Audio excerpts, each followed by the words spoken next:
Við heldum áfram með föstudagsþáttinn héðan úr Pakkhúsinu. Hún sest hjá mér Þorbjörg Ingvadóttir, framkvæmdastjóri Krabbameinsfélags Akureyrar og nágrennis. Vertu velkomin. Þakka þér fyrir. Við ætlum aðeins að fræðast nýtt ómskoðunartæki, en mig langar að byrja á að spyrja þig. Það mikið talað leghálskrabbameinsskoðun og verið að ýta á ungar konur að mæta í reglubundna skoðun, en hvar stöndum við þegar kemur að brjóstakrabbameinsskoðun? Seinast þegar ég var þá var ég mjög áhyggjufull vegna þess að þá var útlitið alls ekki gott. Hvað varðaði hópleitina bara allstaðar. Bæði var það að á Akureyri þá höfum haft lánsöma, við höfum verið með lækni sem búinn að starfa við sjúkrahúsið á Akureyri mörg ár. Það lá fyrir að hann var að hætta störfum og ætlaði sér að hætta að starfa við spítala núna síðustu áramót.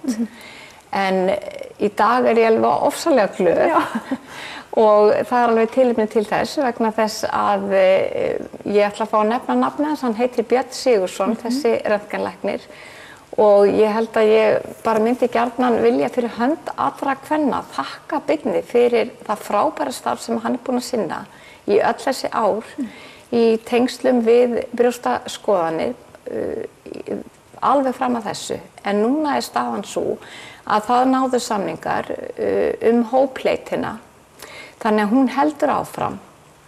Og það sem meira að það núna verið að Björn að þjálfa röntgenlækni sem að starfar á spítalanum á sjúkrahúsinu á Akureyri, og það ung kona sem að ætlar að taka við af Birni. Og þetta alveg stórkostlega fréttir að þetta skuli hafa gerst.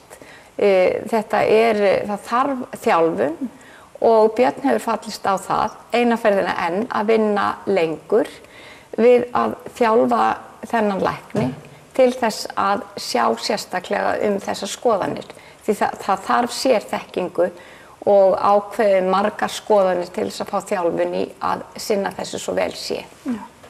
En það þarf líka ákveðin tækjabúnað. Já, við þurfum góð tæki og það þannig að það eru konur sem þeir eru komnar á ákveðin aldur, þá fá þær bréf og þær eru boðaðar í brjóstamyndatöku. Og venjulega þetta konur sem eru 40 ára og eldri. Ef að konur finna hnút í brjósti sjálfar, að þá náttúrulega bara óska þær eftir myndatöku.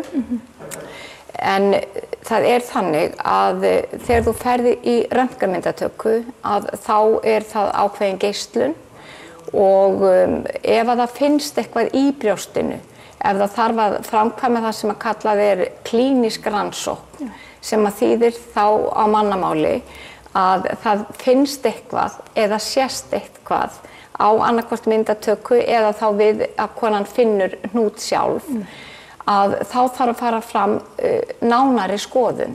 Og það þessi ómskoðun? Það þessi ómskoðun. Og til þess að hún megi verða sem best, þá þurfum við gott ómskoðunartæki. Og núna það eitt ómskoðunartæki til upp á sjúkrahúsinu á Akureyri, og það eins og má alveg orða að þetta bara orðinn forngripur. Þetta orðið gamalt tæki.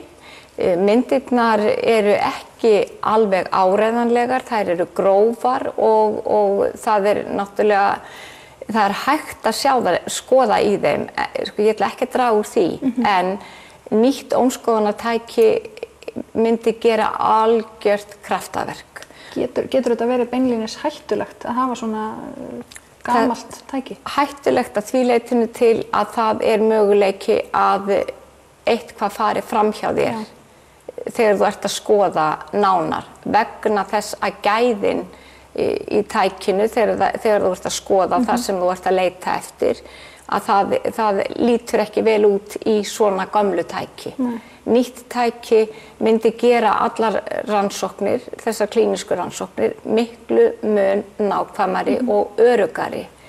Og ef að ungar konur eru að greinast með eitthvað í brjósti, þá vegna geislunarinnar að þá alltaf fyrsta val til þess að sleppa við geislun að ómskoða þær. Já.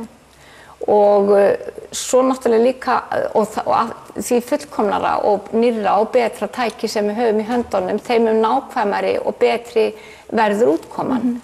Og til þess, við erum alltaf að reyna að finna meinið nógu snemma, af því þá það læknanlegra. Já, og þetta náttúrulega algengt. Þetta mjög algengt krabbamein og það bara, þetta skiptir svo miklu máli að það sé hægt að greina, hvort sem það í brjóstakrabbameini eða öðrum krabbameinum, að greina meini nógu snemma. Það aldrei hægt að hamra nógu ofta á því. Auðvitað kannski ábyrgðin okkar að vera vakandi fyrir að skoða og vera vakandi yfir líðan og breytingum á líðan og fara til læknis, hvort sem að ræða hnút í brjósti eða eitthvað núna vera að fara af stað, til dæmis sérstakt átak til þess að vekja athygli á ristilkrabbameinum.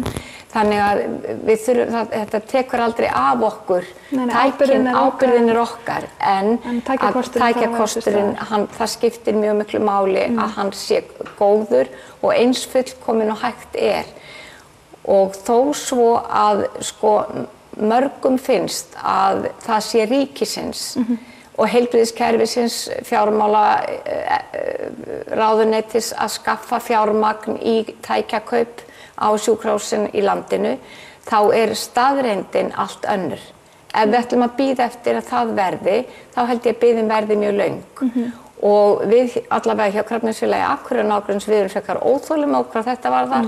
Þannig að á síðasta stjórnarfundi félagsins var ákveðið, við ætlum ekki að bíða, við ætlum að fara af stað og við ætlum að fara af stað með að safna fyrir nýju ómskoðunartæki við sjúkrahúsið á Akureyri. Og þetta ekki ókeypis, þetta tæki? Nei, en það kostar samt ekkert augun úr. Það kostar ekkert augun úr? Nei, það áætlað, það náttúrulega búið að vera að skoða hvað kostar nýtt tæki.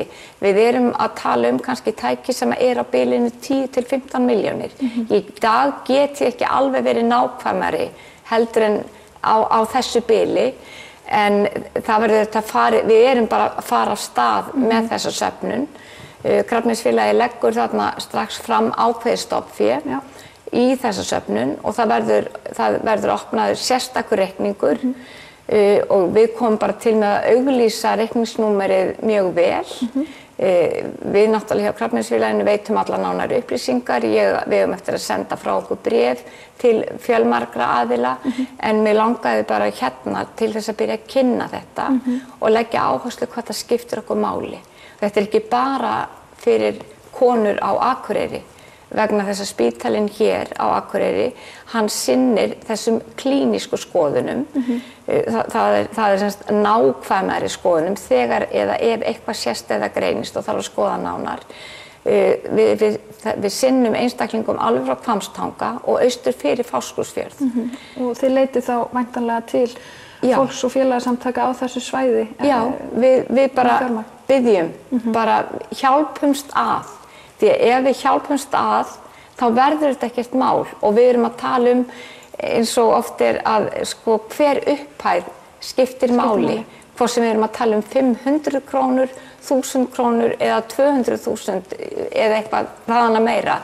Það allt sem skiptir máli.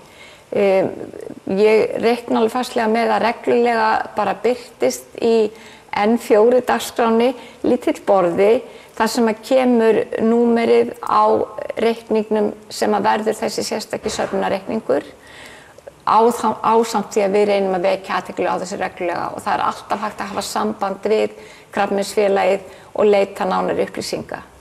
En saman þá tekst okkur alveg örugglega að safna fyrir þessi tæki áður heldur en langtum líður.